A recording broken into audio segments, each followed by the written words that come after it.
Aziz o'quvchilar, mana hozir hammamiz 2025-yilni yakunlab, 2026-yilga qadam qo'yish ostonasida turibmiz. Barchamiz sevib kutadigan qaysi bayram yaqinlashib kelyapti?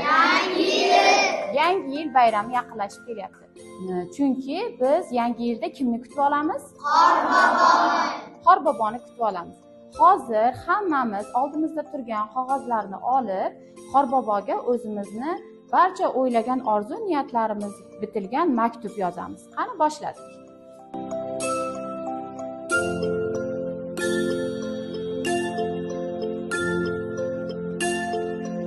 Assalomu alaykum aziz va mehribon Qorbobo. Mening ismim Mahkam va Yulduz. Bu yil biz yaxshi o'qishga, ustozlarimizni hurmat qilishga, ota-onamizni xursand etishga harakat qildik.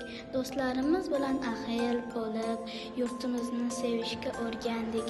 Yangi yil barcha bolalarga baxt, sog'lik va tinchlik tilaymiz. Sizdan iltimos, yurtimizdan kulgu, qalbimizdan umr arimasin. Sovg'alardan ham muhimrog'i mehr va quvonchdir. Assalomu alaykum, qadrli Qorbobo. Mening ismim Abbos. Men sizga uzoqdan salom yo'llayman. Yangi yil yaqinlashgani uchun juda xursandman. Qor yog'sa, bayram yanada chiroyli bo'ladi deb o'ylayman. Bu yil men maktabga muntazam bordim. Ustozlarimni tingladim va uyda ota-onamga yordam berdim.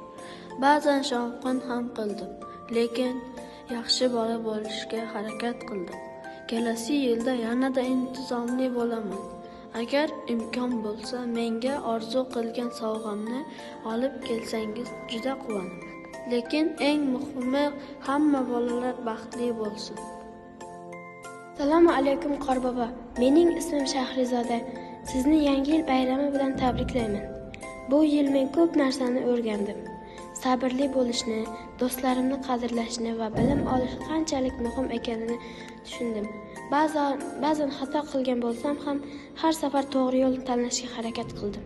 Yangi yilda barcha bolalar quvnoq bo'lishini, ota-onamiz sog'-salomat yurishini tilayman.